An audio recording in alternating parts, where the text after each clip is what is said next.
1,70,00,000 ভোটারের তথ্যে ত্রুটি এসআইআরে 1,70,00,000 ভোটারের এসআইআরে তথ্যে ত্রুটি পাওয়া গেছে, এমনটাই অভিযোগ। সরাসরি চলে যাব প্রতিনিধি সোমরাজের সঙ্গে কথা বলবো। সোমরাজ, একটু ভাগ করে করে তোমার কাছ থেকে জানার চেষ্টা করব কোন কোন ক্ষেত্রে কত মানুষের তথ্যে ত্রুটি বিএলওদের আপলোড করা তথ্যে।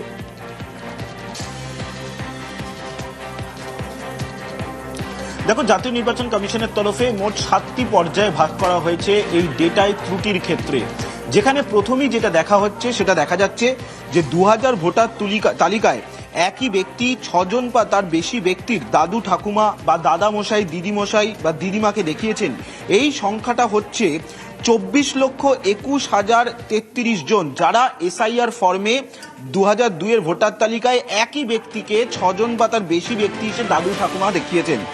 এই সংখ্যাটা যাকে ত্রুটি আকারে দেখছে কমিশন। দ্বিতীয়ত যেটা দেখা যাচ্ছে যে যাদের বয়স 45 বছরের বেশি কিন্তু 2002 এর ভোটার তালিকায় নাম নেই, সেই সংখ্যাটা দেখা যাচ্ছে 20,74,256, যেটাকেও ত্রুটি আকারে দেখছে কমিশন। তৃতীয়ত যেটা দেখা যাচ্ছে যে 2002 এর তালিকায় বাবার নামে অসঙ্গতি, এই সংখ্যাটা হচ্ছে 85,01,486, যেটাকেও ত্রুটি আকারে দেখছে কমিশন। চতুর্থত, ভোটারের সঙ্গে তার বাবা মায়ের বয়সের পার্থক্য দেখা যাচ্ছে 15 বছরের কম, 15 বছর বা তার কম, এই সংখ্যাটাও হচ্ছে 11,95,230। পঞ্চমত যেটা দেখা যাচ্ছে, ভোটারের সঙ্গে বাবা মার বয়সের পার্থক্য দেখা যাচ্ছে 50 বছরের বেশি, এই সংখ্যাটা হচ্ছে 8,77,736, যেটাকেও ত্রুটি দেখছে কমিশন। ষষ্ঠত দেখা যাচ্ছে যে ভোটারের সঙ্গে তার দাদু ঠাকুমার বয়সের ফারাক 40 বছরের কম, এই সংখ্যাটা হচ্ছে 3,29,152। আর সপ্তমত, লিঙ্গের অদল বদল হয়েছে, অর্থাৎ জেন্ডার অদল বদল হয়েছে। কোথাও কোথাও ক্ষেত্রে বাবা মা হয়েছেন, কোথাও কোথাও ক্ষেত্রে মা বাবা হয়ে গেছে। এই ধরনের লিঙ্গের অর্থাৎ জেন্ডারের অদল বদল হয়েছে। এই সংখ্যাটা দেখা যাচ্ছে 13,46,918, অর্থাৎ 1,67,45,911, যেটা ভোটারের ডেটায় ত্রুটি ধরেছে জাতীয় নির্বাচন। আমি সংখ্যাটা বুঝলাম। এবার এই যে নির্বাচন কমিশন কি পদক্ষেপ করবে এই ত্রুটি দূর করতে, আর ভোটারদের কাছে কিভাবে পৌঁছানো হবে?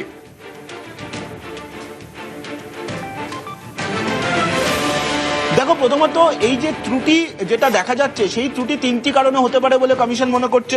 প্রথমত টেকনিক্যাল ত্রুটি হতে পারে, 2 হচ্ছে ডেটাবেসে ভুল তথ্য থাকতে পারে, আর 3 হচ্ছে ইচ্ছাকৃত ভুল হতে পারে। এই 3টি কারণ মনে করছে কমিশন। এবার এই ভুল সংশোধন করার জন্য বিএলওদের অ্যাপে ইতিমধ্যেই যে ডেটাগুলিতে ত্রুটি ধরা পড়েছে সেগুলি বিএলওদের অ্যাপে দেখা যাচ্ছে ইতিমধ্যেই। বিএলওরা সেটা সংশোধন করবে, প্রয়োজনে তাদের বাড়িতে গিয়ে ফের সংশোধন করতে পারে, বাড়িতে গিয়ে তাদের ভেরিফাই করে সংশোধন করতে পারে। অর্থাৎ বিএলওদের অ্যাপসে এই সংশোধন করার সুযোগ রয়েছে, বিএলওরা সেই সংশোধন করতে পারবেন।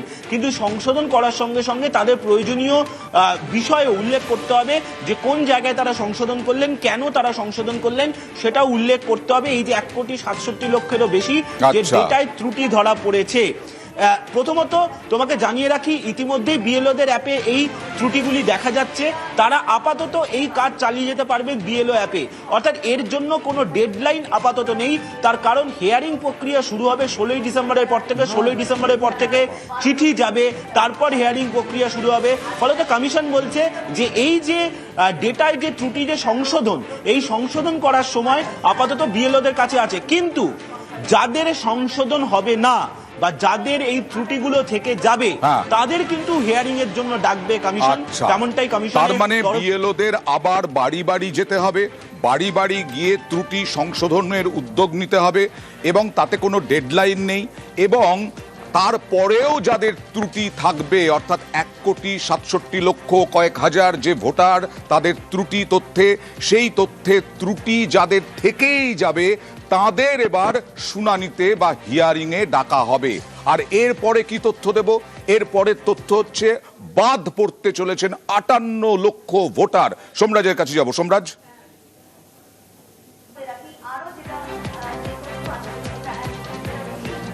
দেখো, যেটা কমিশন সূত্রে জানা যাচ্ছে যে গতকাল রাত 11:59 পর্যন্ত এসআইআর ফর্ম আপলোড ও ডিজিটাইজেশনের প্রক্রিয়া শেষ হয়েছে। আর সেখানেই দেখা যাচ্ছে খসড়া তালিকা থেকে নাম বাদ যাচ্ছে 58,18,487 জনের। খসড়া তালিকা থেকে এই নামগুলোই পুরোপুরিভাবে বাদ যাচ্ছে। এর মধ্যে মৃত ভোটারের খোঁজ পাওয়া গেছে 24,18,599, যারা আনট্রেসেবল অর্থাৎ খুঁজে পাওয়া যায়নি সেই সংখ্যাটা হচ্ছে 12,12,274, যারা শিফটেড অর্থাৎ এক জায়গা থেকে অন্য জায়গায় চলে গেছে সেই সংখ্যাটা হচ্ছে 19,91,966, ডুপ্লিকেট ভোটার হিসেবে চিহ্নিত হয়েছে সেই সংখ্যাটা হচ্ছে 1,37,961, এবং অন্যান্য অর্থাৎ যারা এনামুরেশন ফর্ম পেয়েছেন কিন্তু ফর্ম তারা জমা দেননি, কোথাও তারা সই করেননি, এই সংখ্যাটা হচ্ছে 57,687, অর্থাৎ 58,18,487 জনের নাম বাদ যাচ্ছে খসড়া তালিকা। বেশ। আর special roll observer C Murugan ফলতায় গিয়েছিলেন, বিক্ষোভের মুখে পড়েছিলেন। সেই বিক্ষোভ নিয়ে রিপোর্ট কমিশনে দিতে দিল মুখ্য নির্বাচনী আধিকারিকের দফতর। ম্যাজিস্ট্রেট পর্যায়ের ক্ষমতা দেওয়ারও আর্জি। প্রত্যেক স্পেশাল রোল অবজারভারকে সিএপিএফ বাহিনী মোতায়েনের আবেদন, সিএপিএফ বাহিনী দেওয়ার আবেদন।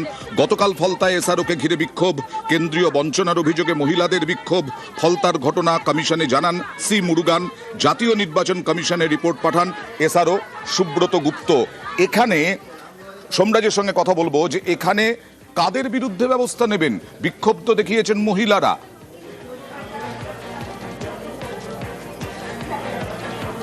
দেখো অন্দর, প্রথমেই তোমাকে জানিয়ে রাখি এই যে রিপোর্ট, সেই রিপোর্টটা পাঠিয়েছে কিন্তু অবজারভারদের তরফে রিপোর্টটি পাঠানো হয়েছে। এই রিপোর্ট কিন্তু রাজ্যের মুখ্য নির্বাচনী আধিকারিকের দপ্তর থেকে পাঠানো হয়নি, রিপোর্টটি পাঠানো হয়েছে অবজারভারদের তরফে, যারা জাতীয় নির্বাচন কমিশনের তরফে নিয়োগ হয়ে এই রাজ্যে কাজ করছেন এসআইআর প্রক্রিয়ায়।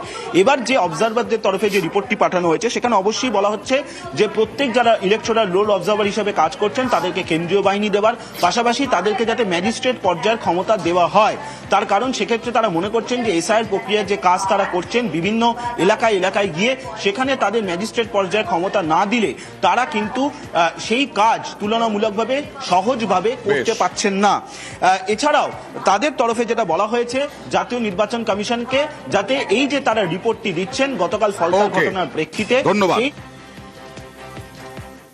আর আজকেও বুথ লেভেল অফিসারদের একাংশের, অধিকার রক্ষা কমিটির একাংশের বিক্ষোভ সিইও দফতরের সামনে।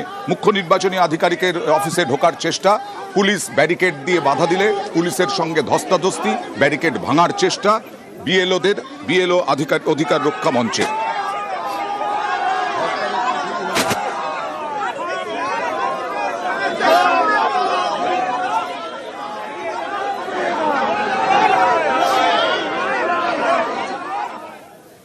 মতুয়াদের ভোটে কি পদ্মের কাঁটা? এবং আসলে সুপ্রিম কোর্টের যে নাগরিকত্ব আগে পেতে হবে তারপরে ভোটাধিকার, এখানেই বিজেপি শিবিরে পদ্মে কাঁটা কিনা সেই প্রশ্ন উঠছে। আর তাই প্রধানমন্ত্রী নরেন্দ্র মোদী 20শে ডিসেম্বর আসছেন তাহিরপুরে।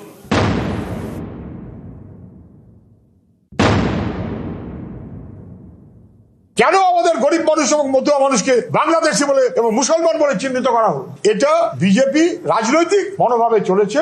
যারা এখানে বছরের পর বছর ধরে আছেন, যারা এই রাজ্যের মানুষ, তাদেরকে অস্বস্তির মধ্যে, বিপদের মধ্যে ফেলার কোনো প্রচেষ্টা হলে আমরা সেটা মানব না। ভোটের বাংলায় চলছে ভোটার তালিকার নিবিড় সংশোধন অর্থাৎ এসআইআর এর পর প্রকাশিত ভোটার তালিকায় যাদের নাম থাকবে তাঁরাই ভোট দেবেন 2026-এর বিধানসভা নির্বাচনে। এই পরিস্থিতিতে প্রশ্ন উঠতে শুরু করেছে, মতুয়ারা কি 26-এর নির্বাচনে ভোট দিতে পারবেন? বাংলাদেশ থেকে আসা মতুয়াদের নাগরিকত্ব দিতে সিএএ চালু করেছে কেন্দ্রীয় সরকার, কিন্তু পরিসংখ্যান বলছে মতুয়াদের অনেকেই সিএএ এর অধীনে নাগরিকত্বের আবেদন করলেও এখনো ভারতের নাগরিকত্ব পাননি। 40 লক্ষের বেশি মতুয়া সিএএ তে আবেদন করেছেন। গত বছর থেকে 50,000-এর বেশি মতুয়া সিএএ তে আবেদন করেছেন। এর মধ্যে 400 জন ভারতীয় নাগরিকত্বের সার্টিফিকেট পেয়েছেন।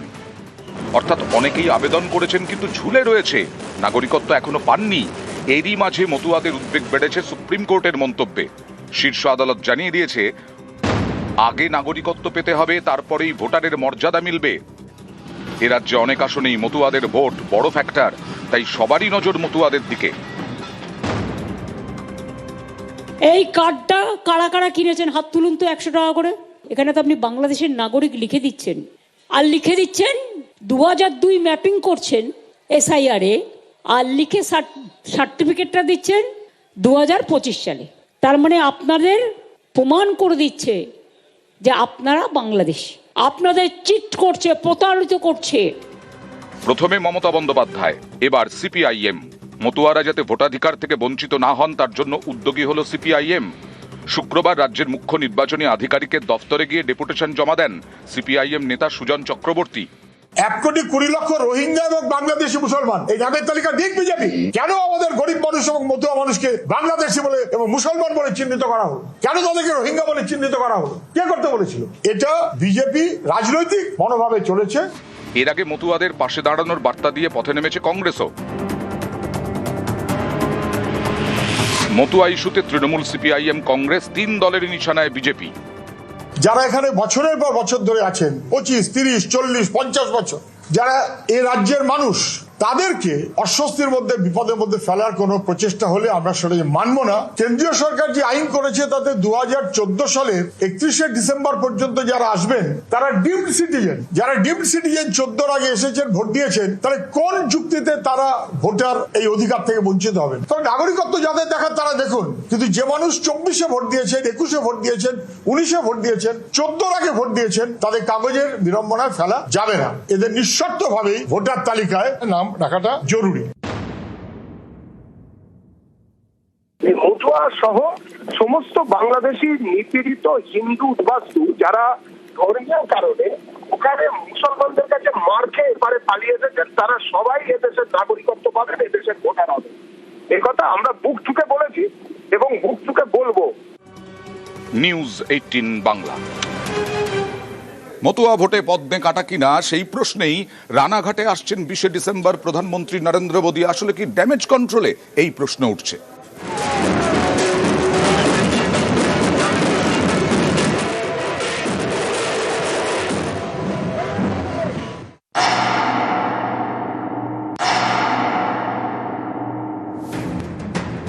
আলিপুরদুয়ার, দুর্গাপুর, দমদমের পর এবার নদিয়া রানাঘাটে প্রধানমন্ত্রী। পশ্চিমবঙ্গের যে এলাকাগুলি মতুয়া প্রভাবিত তার মধ্যে অন্যতম রানাঘাট। 20শে ডিসেম্বর রানাঘাটে নরেন্দ্র মোদীর সভা। সকাল 10:30টায় রানাঘাটে নামবে তার হেলিকপ্টার। আগামী 20 তারিখ নদিয়ার মাটিতে ভারতবর্ষের যশস্বী প্রধানমন্ত্রী শ্রী নরেন্দ্র মোদীজি আসছেন। তাহেরপুরের মাঠে 10:30টায় তিনি এই যে হেলিপ্যাড, এই হেলিপ্যাডে প্রধানমন্ত্রীজি নামবেন। টার্গেট আছে 5 লক্ষ মানুষকে সেদিন নিয়ে আসবে। বাংলায় মতুয়া ভোট বিজেপির বড় ভরসা। উত্তর 24 পরগনার বনগাঁ, নদিয়া, রানাঘাট, কৃষ্ণনগরের মতো এলাকার বিধানসভা আসনগুলিতে মতুয়া ভোট অন্যতম ফ্যাক্টর। 2019-এর লোকসভা নির্বাচন এবং 2021-এর বিধানসভা নির্বাচনে এই মতুয়া ভোটের বড় অংশ বিজেপির ঝুলিতে যায়। 2024-এর লোকসভা নির্বাচনে হারানো জমি কিছুটা উদ্ধার করে তৃণমূল। তারপরও বনগাঁ আসনটি বিজেপির দখলেই থেকে যায়। কিন্তু এসআইআর নিয়ে এখন এই মতুয়াদের মধ্যেই নাম বাদ যাওয়ার আশঙ্কা দেখা দিয়েছে। মতুয়াদের উদ্বেগের জন্য বিজেপিকে দায়ী করে সুর চড়াতে শুরু করেছে তৃণমূল, সিপিআইএম, কংগ্রেস। এই পরিস্থিতিতে মতুয়া প্রভাবিত রানাঘাট সফরে আসছেন প্রধানমন্ত্রী। অনেকেরই প্রশ্ন, তাহলে কি মতুয়া ইস্যুতে ড্যামেজ কন্ট্রোল করতে এবার ময়দানে নরেন্দ্র মোদী?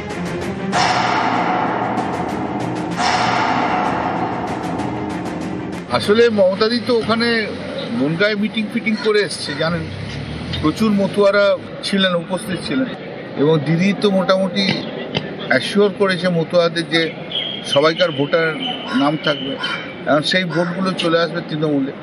তাই নরেন্দ্র মোদী ভীষণভাবে ভয় খেয়ে গেছে, কিছু দিয়ে হবে না, তাই মোদীকে একটু নিয়ে যাওয়ার চেষ্টা করছে, তাতে কোনো লাভ হবে। প্রধানমন্ত্রী তার একটা কথাই ছিল, বাংলার হিত গৌরব আমরা ফিরিয়ে আনতে চাই। এবং বর্তমান 15 বছরে এই বাংলাকে যেভাবে জলাঞ্জলির দিকে নিয়ে গেছেন, তার থেকে উত্তরণের জন্য তিনি বলেছিলেন বিজেপিকে আনুন, আমরা এটা করব এবং বাংলার হিত গৌরব ফিরিয়ে আনবো। অর্থাৎ আমরা তার অপেক্ষায় আছি। নিউজ 18 বাংলা। বালিগঞ্জ, রাসবিহারী 2 জায়গাতেই এসআইআর ফর্ম জমা। নিউজ 18 বাংলায় খবর দেখানোর পরেই নির্বাচন কমিশনের পদক্ষেপ।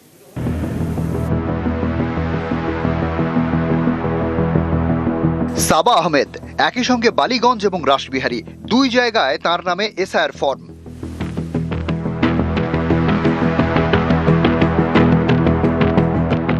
বুধবার বালিগঞ্জে এসআইআর ফর্ম জমা করেন সাবা। রাসবিহারীতেও ফর্ম জমা করতে যান, সেখানে ফর্মটি জমা নেওয়া হয়নি। রাসবিহারীর বিএলও এসআইআর ফর্ম ফিরিয়ে দেন। যাদবপুর থানায় অভিযোগও জানান। বৃহস্পতিবার এই খবর দেখানো হয় নিউজ 18 বাংলায়। নিউজ 18 বাংলার খবরের জেরে পদক্ষেপ।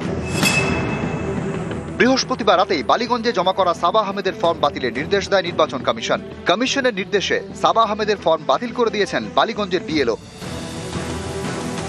শুধু সাবা আহমেদই নন, তার ছেলে জিশান আহমেদেরও 2 জায়গায় এসআইআর ফর্ম, বালিগঞ্জ এবং রাসবিহারী।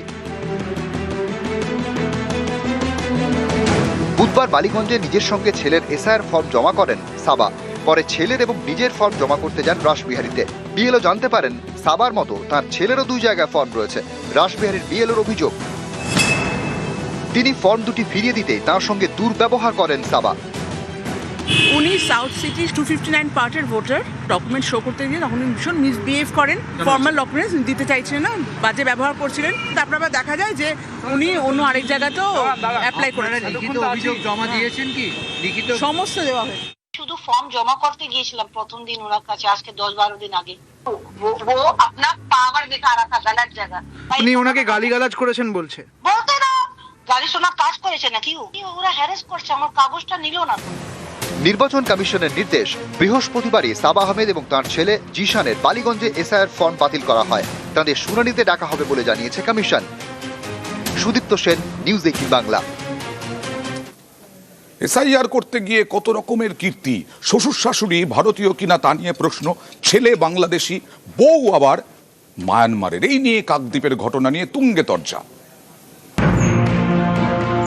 দক্ষিণ 24 পরগনার কাকদ্বীপের গণেশপুরে দাস পরিবার।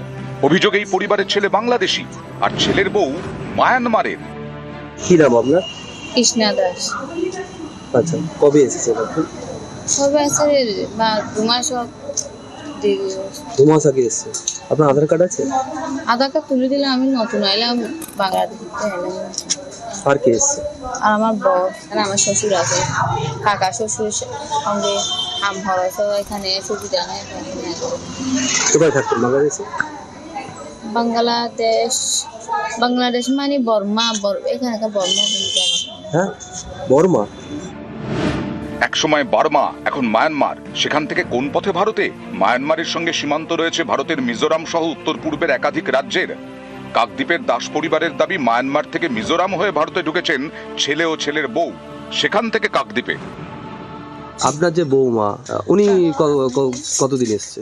উনি এসছে এই তো ওখানে মেজারাম আছে না, মেজারাম থেকে ঢুকে আসছে 10-15-20 দিন হয়েছে। বাড়ি কোথায় ছিল বাংলাদেশে? বাংলাদেশে তো নীলার দিকে, বাংলাদেশের দিকে থেকে মেজারাম এসছে, মেজারামের থেকে আসছে। দাস দম্পতির বক্তব্য, বছর 15 আগে তারা বাংলাদেশ থেকে ভারতে আসেন, কাকদ্বীপে ভাড়া বাড়িতে থাকেন। ছেলে এতদিন বাংলাদেশে থাকতো, কয়েক মাস আগে মায়ানমার থেকে বউকে নিয়ে আসে কাকদ্বীপে। আপনারা কত বছর এসছে? আমরা এসে 15 বছর হচ্ছে এখানে থাকি। ভাড়ায় থাকি, জায়গা নিয়েছি, ঘর করতে পারিনি, ঘর করবো। আচ্ছা, আপনার যে বৌমা, উনি কতদিন এসছে? উনি এসছে এই তো ওখানে মেজারাম আছে না, মেজারাম থেকে ঢুকে আসছে 10-15-20 দিন হয়েছে। আধার কার্ড নেই? আধার কার্ডটা করবেন, তুলে দিয়েছি, জমা দিয়েছি। আপনারা ঘর ভাড়ায় দেন? হ্যাঁ, এই 3টায় ভাড়ায় আছে। নতুন কেউ এসছে সদ্য বাংলাদেশ থেকে, জানেন? না, নতুন এসেছিল, ও তো ওইখান থেকে আমরা তাড়া দিয়েছি। নতুন এসেছিল আমাদের। কেন, এখন তো আছেন তো? তাহলে ও বাদ খেতে এসছে, মনে নিমন্ত্রণ করেছে, খেতে এসছে। কোথায় থাকে? কোথায় হ্যাঁ থাকে? কোথায়? ওই পাড়াতে থাকে। আমাদের সমস্যা হবে কেন, আমরা তাড়া দিচ্ছি। কদিন আগে এসছে? মাস 2 হবে। হ্যাঁ, ওরকম এসেই বর কেরালায় চলে গেছে। হ্যাঁ, বৌমা বর্মা থেকে এসছে। বছর গড়ালেই এ রাজ্যে ভোট, এসআইআর এবং অনুপ্রবেশ ইস্যুতে এখন থেকেই হাওয়া গরম। এই পরিস্থিতিতে কাকদ্বীপের এই দাস পরিবার নিয়ে তৈরি হয়েছে বিতর্ক, শুরু হয়েছে তরজা। একজন কি করে মায়ানমার মিজোরাম থেকে কিভাবে হচ্ছে কি বাংলার বা ইন্ডিয়ার মধ্যে প্রবেশ করে, এই দায়িত্বে বিএসএ বেড়াতে পারে না? যারা ঘুষপেটিয়া রক্ষা করার জন্য এত কথা বলছে, তারা কি করে তাদের বর্ডার সিকিউরিটি ফোর্সকে ল্যাকেজ করছে? এই কৃষ্ণা দাস বা অন্য কোনো ব্যক্তি পশ্চিমবঙ্গটাকে যে আঁতুড়ঘর বানিয়ে ফেলেছে, মেজর পজিশন যেটা বাংলাদেশ থেকে আসছে, আমাদেরকে সেদিকেই মন দিতে হবে, সেদিকেই আমাদের ধ্যান দিতে হবে। তাদের ভোট ব্যাংক এখান থেকে হারা যাচ্ছে, তারা আগামী 26-এর নির্বাচনে এখানে হারবেন, সেজন্য উনি পাগলের প্রলাপ বলছেন। এরকম কাকদ্বীপে প্রচুর জায়গায় এরকম ছড়িয়ে ছিটিয়ে লোক আছে যে কিভাবে আসছে। শাসক দলের মদত যদি না থাকে এসব কি করে এরা আসতে পারে? বর্ডারে এত কিছু নিরাপত্তা, তার মাঝখান দিয়ে কিভাবে আসছে? এটা দুই সরকারই দায়ী এর পিছনে। কাকদ্বীপ থেকে বিশ্বজিৎ হালদার, নিউজ 18 বাংলা।